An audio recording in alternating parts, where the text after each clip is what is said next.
നമസ്കാരം, എഡുഗ്രാസ്പിലേക്ക് ഏവർക്കും സ്വാഗതം. അപ്പോൾ കഴിഞ്ഞ ക്ലാസ്സിന് നമ്മളൊരു ചോദ്യപേപ്പർ വർക്കൗട്ട് ചെയ്തിരുന്നു. കൃത്യമായിട്ട് ചോദ്യപേപ്പറുകൂടി എന്ത് ചെയ്യുക, വർക്കൗട്ട് ചെയ്ത് പോവുക. അപ്പോൾ നമ്മൾ ഓരോ പുതിയ പുതിയ ചോദ്യങ്ങൾ കാണുമ്പോഴാണ് നമ്മൾ അങ്ങനെയാണ് ചോദ്യം കൃത്യമായി പഠിച്ച് മാത്രം പോകാതെ എന്ത് ചെയ്യുക, ക്വസ്റ്റ്യനുകളൂടെ എന്ത് ചെയ്യുക, വർക്കൗട്ട് ചെയ്ത് വരിക. അപ്പോൾ ഇന്ന് നമ്മൾ പ്രധാനമായിട്ടും ഹിസ്റ്ററിയുടെ ഒരു ഭാഗമായിട്ടുള്ള നമ്മുടെ സ്വാതന്ത്ര്യ സമര സേനാനികൾ നമുക്ക് പഠിക്കാനുണ്ട്. ഗാന്ധിജി ആയാലും അതുപോലെ തന്നെ ഭഗത് സിംഗ്, സുഭാഷ് ചന്ദ്രബോസ്, ഇവരെയൊക്കെ കുറിച്ച് നമുക്ക് പഠിക്കാനുണ്ട്. നമ്മൾ ഇന്നത്തെ ടോപ്പിക്കിൽ നമ്മൾ സുഭാഷ് ചന്ദ്രബോസിനെ കുറിച്ചാണ് നമ്മൾ പറയുന്നത്. അപ്പോൾ സുഭാഷ് ചന്ദ്രബോസ് ജനിച്ചത് എന്നാണെന്ന് ചോദിച്ചു കഴിഞ്ഞാൽ 1897 സുഭാഷ് ചന്ദ്രബോസ് ജനിക്കുന്നത് എന്നാണ്. 1897 ജനുവരി 23 ജനുവരി 23. ഈ ജനുവരി 23 പരാക്രം ദിവസമായിട്ട് ആചരിക്കുന്നത്. പഠിച്ചു വെക്കണേ. അപ്പൊ ഇപ്പൊ ഇങ്ങനെയാണ് ചോദിക്കുന്നത്, ജനുവരി 23 ഏത് ദിനമാണ്? പരാക്രം ദിവസമായിട്ടാണ് എന്ത് ചെയ്യുന്നത്, ആചരിക്കുന്നത്. അപ്പോൾ 1897 സുഭാഷ് ചന്ദ്രബോസ് ജനിച്ചത്. പഠിച്ചു വെക്കണം, ജനുവരി 23 ആ ദിനം ഒന്ന് ഓർത്തു വെക്കുക. അദ്ദേഹം ജനിച്ചത് നമ്മുടെ ഒഡീഷയിലെ കട്ടക്കിലാണ്. ഒറീസ എന്നാണ് ഒഡീഷ ആയത് 2011. പഠിച്ചു വെക്കണേ, ഒറീസ എന്നാണ് ഒഡീഷ ആയതെന്ന് ചോദിച്ചു കഴിഞ്ഞാൽ 2011. അപ്പോൾ ഈ 1897 ജനുവരി 23 നമ്മുടെ സുഭാഷ് ചന്ദ്രബോസ് ജനിച്ചത്. എവിടാണെന്ന് ചോദിച്ചു കഴിഞ്ഞാൽ ഒഡീഷയിലെ കട്ടക്കിലാണ്. പഠിച്ചു വെക്കണേ, ഒഡീഷയിലെ കട്ടക്കിലാണ്. കട്ടക്ക് എന്ന് കേൾക്കുമ്പോൾ നമുക്ക് ഓർമ്മ വരണ കേന്ദ്ര നെല്ല് ഗവേഷണ കേന്ദ്രം കട്ടക്കിലാണ് അല്ലേ? അപ്പോൾ കേന്ദ്ര നെല്ല് ഗവേഷണ കേന്ദ്രം എവിടാണെന്ന് ചോദിച്ചു കഴിഞ്ഞാൽ ഒഡീഷയിലെ കട്ടക്കില.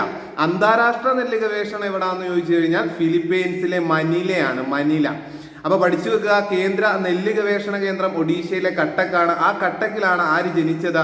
നമ്മുടെ സുഭാഷ് ചന്ദ്രബോസ് ജനിച്ചത്. സുഭാഷ് ചന്ദ്രബോസിന്റെ ആശയങ്ങളല്ലേ, നിങ്ങൾ എനിക്ക് രക്തം തരൂ, ഞാൻ നിങ്ങൾക്ക് സ്വാതന്ത്ര്യം തരാം. അദ്ദേഹത്തിന്റെ വാചകങ്ങളാണ്. അതാണ്, നിങ്ങൾ എനിക്ക് രക്തം തരൂ, ഞാൻ നിങ്ങൾക്ക് സ്വാതന്ത്ര്യം തരാം. അതുപോലെ തന്നെ ദില്ലി ചലോ, ജയ് ഹിന്ദ്, അതൊക്കെ അദ്ദേഹത്തിന്റെ വചനങ്ങളാണ്, വാക്കുകളാണ്. കൃത്യമായിട്ടൊന്ന് നോട്ട് ചെയ്യണം. എന്തൊക്കെയാണ്? ദില്ലി ചലോ, ജയ് ഹിന്ദ്, അതുപോലെ തന്നെ നിങ്ങൾ എനിക്ക് രക്തം തരൂ, ഞാൻ നിങ്ങൾക്ക് സ്വാതന്ത്ര്യം തരാം ഒക്കെ പറഞ്ഞത് ആരാണ്? നമ്മുടെ സുഭാഷ് ചന്ദ്രബോസ് അല്ലേ? ഇദ്ദേഹത്തെ ദേശനായക് എന്ന് വിളിച്ചത് ആരാണ്? നമ്മുടെ രവീന്ദ്രനാഥ ടാഗോർ അല്ലേ? നമ്മുടെ ദേശീയ കവിയായ രവീന്ദ്രനാഥ ടാഗോർ ആണ് എന്ത് ചെയ്തത്? നമ്മുടെ സുഭാഷ് ചന്ദ്രബോസിനെ ദേശനായക് എന്ന് വിളിച്ചത്. പക്ഷേ ലോകനായകൻ എന്നറിയപ്പെടുന്ന ആരാണ്? ജയപ്രകാശ് നാരായണനാണ്. തിരിഞ്ഞു പോകല്ലേ. ലോകനായകൻ എന്നറിയപ്പെടുന്നത് ജയപ്രകാശ് നാരായണനാണെങ്കിൽ ദേശനായകൻ എന്നറിയപ്പെടുന്നത് സുഭാഷ് ചന്ദ്രബോസ് ആണ്. അതുപോലെ തന്നെ രക്തസാക്ഷികളുടെ രാജകുമാരൻ എന്നറിയപ്പെടുന്നത് ഭഗത് സിംഗ് അല്ലേ? പഠിച്ചു വെക്കണേ. രക്തസാക്ഷികളുടെ രാജകുമാരൻ എന്നറിയപ്പെടുന്ന ആരാ? ഭഗത് സിംഗ് ആണ്. പഠിച്ചു വെക്കണേ.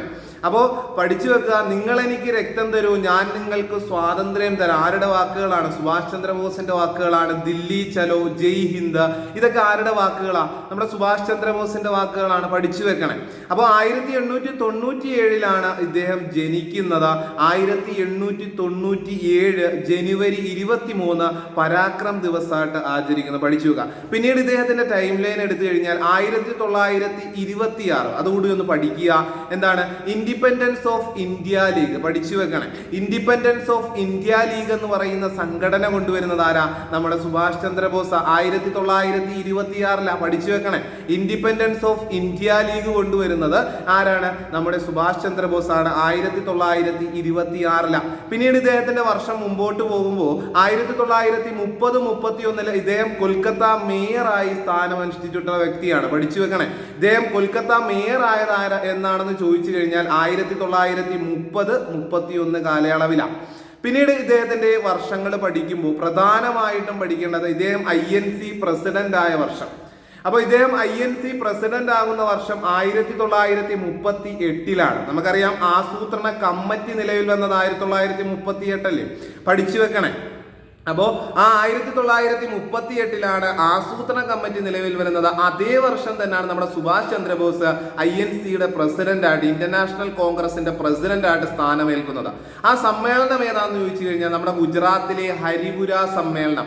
എല്ലാവരും ഹരിപുരാനെ പഠിക്കുക. ഹരിപുര ഏത് സംസ്ഥാനമാണെന്ന് കൂടെ പഠിച്ചു വെക്കുക. ഗുജറാത്താണ്.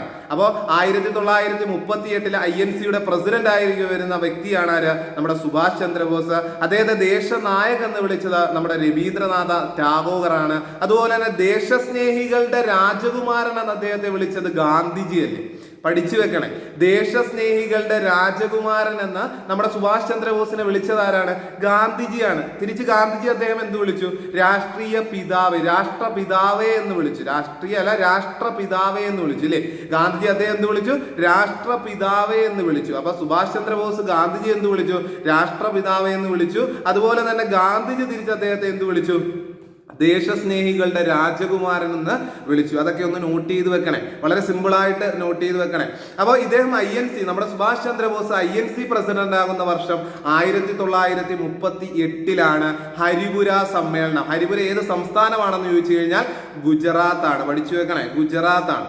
പിന്നീട് ഇദ്ദേഹം INC പ്രസിഡന്റ് ആകുന്നത് 1939. അതായത് INCയിൽ ആദ്യമായിട്ടൊരു തെരഞ്ഞെടുക്കപ്പെടുന്ന പ്രസിഡന്റ്, അവിടെ GK ഉണ്ട്. അപ്പോൾ INCയിൽ ആദ്യമായി തെരഞ്ഞെടുക്കപ്പെടുന്ന പ്രസിഡന്റ് ആരാണെന്ന് ചോദിച്ചു കഴിഞ്ഞാൽ നമ്മുടെ ത്രിപുരി സമ്മേളനത്തിന് അധ്യക്ഷ സ്ഥാനം വഹിച്ച സുഭാഷ് ചന്ദ്രബോസ്.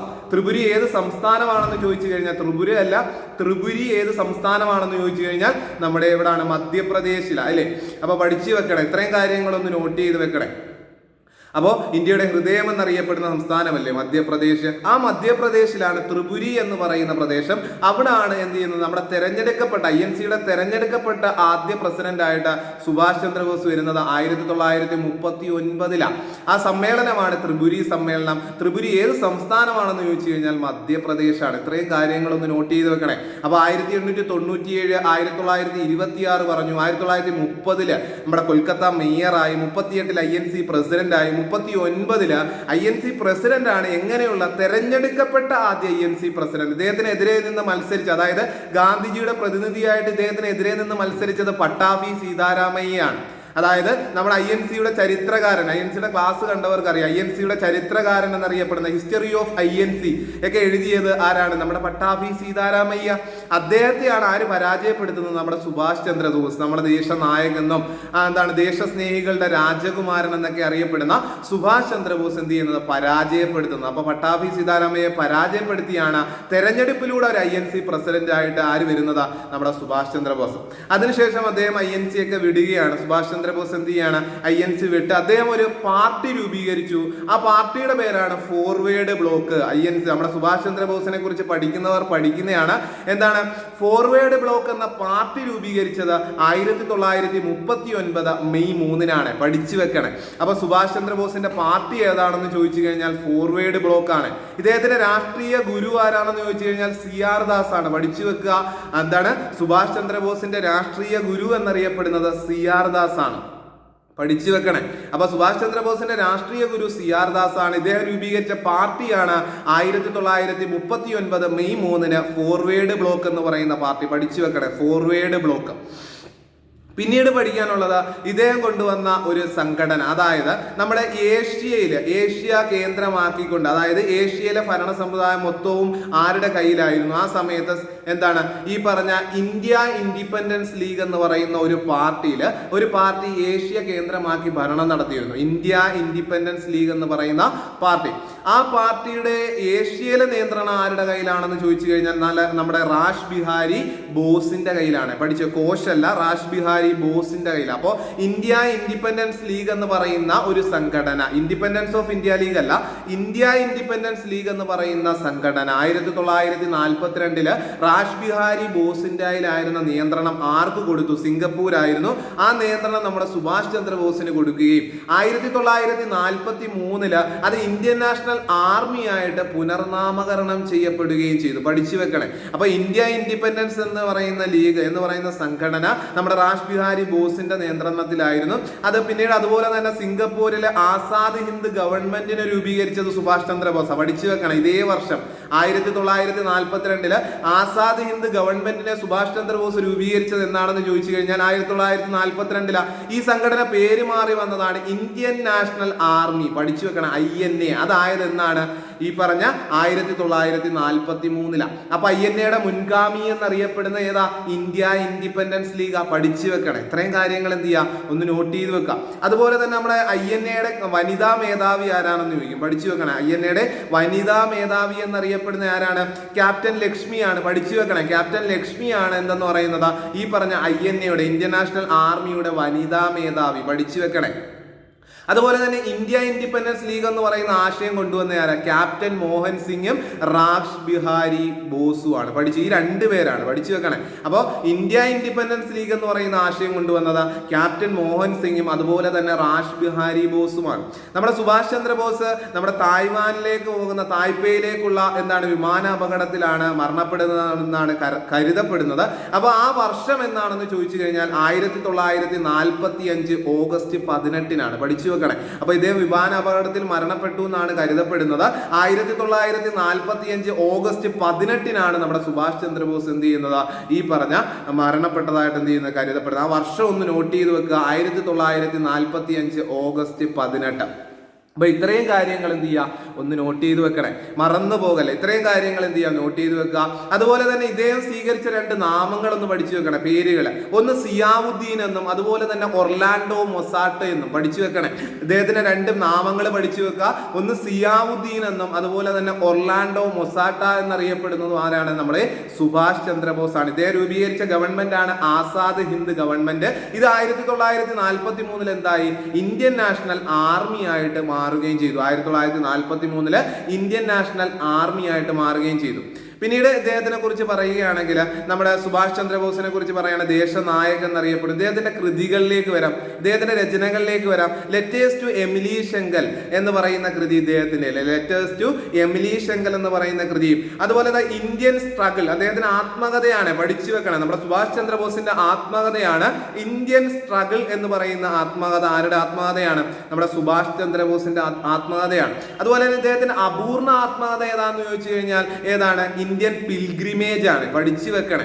അത് അങ്ങനെ തന്നെയാ ചോദിക്കുന്ന പരീക്ഷയ്ക്ക്, പഠിച്ചു വെക്കണേ. എന്താണ് അദ്ദേഹത്തിന്, അതായത് സുഭാഷ് ചന്ദ്രബോസിന്റെ ആത്മകഥ ദ ഇന്ത്യൻ സ്ട്രഗിൾ ആണെങ്കിൽ അദ്ദേഹത്തിന്റെ അപൂർണ ആത്മകഥ ഏതാണെന്ന് ചോദിച്ചു കഴിഞ്ഞാൽ ദ ഇന്ത്യൻ പിൽഗ്രിമേജ് ആണ്, പഠിച്ചു വെക്കണേ. ഇന്ത്യൻ പിൽഗ്രിമേജ് ആണ്. ഇത്രയും കാര്യങ്ങൾ എന്ത് ചെയ്യുക? നമ്മുടെ സുഭാഷ് ചന്ദ്രബോസിനെ കുറിച്ച് ഒന്ന് അറിഞ്ഞിരിക്കുക. ഇത്രയും കാര്യങ്ങൾ നമ്മൾ തീർച്ചയായിട്ടും പഠിച്ചിരിക്കുക.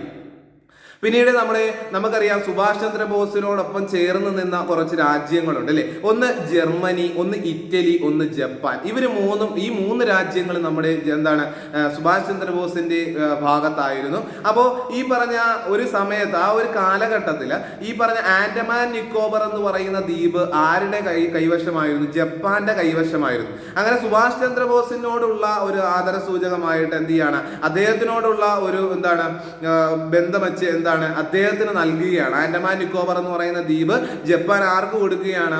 ഈ പറഞ്ഞ സുഭാഷ് ചന്ദ്രബോസിന് കൈമാറുകയാണ്. അപ്പോൾ ആ സമയത്തെ നമ്മുടെ ജപ്പാന്റെ പ്രൈം മിനിസ്റ്റർ ആരാന്ന് ചോദിച്ചു കഴിഞ്ഞാൽ ടോജോ ആണ്, പഠിച്ചു വെക്കണേ.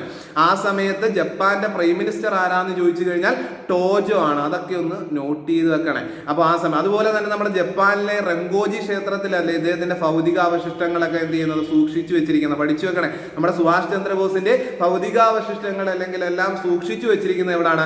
ജപ്പാനിലെ റെങ്കോജി ക്ഷേത്രത്തിലാണ്. അപ്പോൾ ഇദ്ദേഹത്തിന്റെ കൃതികൾ ലെറ്റേഴ്സ് ടു എമിലി ശങ്കൽ, അതുപോലെ തന്നെ ദ ഇന്ത്യൻ സ്ട്രഗിൾ എന്ന് പറയുന്ന ആത്മകഥയും അതുപോലെ തന്നെ ഇദ്ദേഹത്തിന്റെ അപൂർണ ആത്മകഥയാണ് ദ ഇന്ത്യൻ പിൽഗ്രിമേജ്, പഠിച്ചു വെക്കണം. ഇത്രയും കാര്യങ്ങൾ എന്ത് ചെയ്യുക? പഠിച്ചു വെക്കുക. INCയുടെ തെരഞ്ഞെടുക്കപ്പെട്ട പ്രസിഡന്റ് ആരാണെന്ന് ചോദിച്ചാൽ നമ്മുടെ സുഭാഷ് ചന്ദ്രബോസ്. 1939 ത്രിപുരി സമ്മേളനം, പഠിച്ചു വെക്കണേ. ത്രിപുരി സമ്മേളനത്തിലാണ്, പഠിച്ചു വെക്കുക. ഇത്രയും കാര്യങ്ങൾ നോട്ട് ചെയ്ത് വെക്കണം. സുഭാഷ് ചന്ദ്രബോസിനെ കുറിച്ച് നമ്മൾ ഇത്രയും കാര്യങ്ങൾ അറിയാം. അദ്ദേഹം ജനിച്ചത് 1897 ജനുവരി 23 അദ്ദേഹത്തിന്റെ ആത്മകഥയാണ് ദ ഇന്ത്യൻ സ്ട്രഗിൾ എന്നും അപൂർണ ആത്മകഥ ദ ഇന്ത്യൻ പിൽഗ്രിമേജ്. അതുപോലെ തന്നെ ഇദ്ദേഹത്തെ ദേശസ്നേഹികളുടെ രാജകുമാരൻ എന്ന് വിളിച്ചത് ഗാന്ധിജിയാണ്. ഗാന്ധിജിയെ തിരിച്ച് അദ്ദേഹം എന്ത് വിളിച്ചു? രാഷ്ട്രപിതാവേ എന്ന് വിളിച്ചു. അതുപോലെ തന്നെ ടാഗോർ ഇദ്ദേഹത്തെ എന്ത് വിളിച്ചു? ദേശനായകൻ എന്ന് വിളിച്ചു, പഠിച്ചു വെക്കണേ. ലോകനായകൻ എന്നറിയപ്പെടുന്ന, തിരിഞ്ഞു പോകരുത്, ജയപ്രകാശ് നാരായണനാണ്. ഇത്രയും കാര്യങ്ങൾ എന്ത് ചെയ്യുക? ഒന്ന് നോട്ട് ചെയ്തു വെക്കുക. അപ്പോൾ ഇത്രയും കാര്യങ്ങൾ നിങ്ങൾക്ക് ഉപകാരപ്പെട്ടെങ്കിൽ തീർച്ചയായും വീഡിയോ ലൈക്ക് ചെയ്യുക, ഷെയർ ചെയ്യുക, സബ്സ്ക്രൈബ് ചെയ്യുക. ഇനിയും പുതിയ സ്വാതന്ത്ര്യ സമര സേനാനികൾ നമുക്ക് പഠിക്കാനുണ്ട്. ഗാന്ധിജി പ്രധാനമായിട്ടും ഗാന്ധിജിയൊക്കെ ഡീറ്റെയിൽഡ് ആയിട്ട് പഠിക്കാനുണ്ട്. അതുപോലെ തന്നെ ഭഗത് സിംഗ്. അപ്പോൾ ഇവരെയൊക്കെ ആയിട്ട് അടുത്ത ക്ലാസ്സിൽ കാണാം.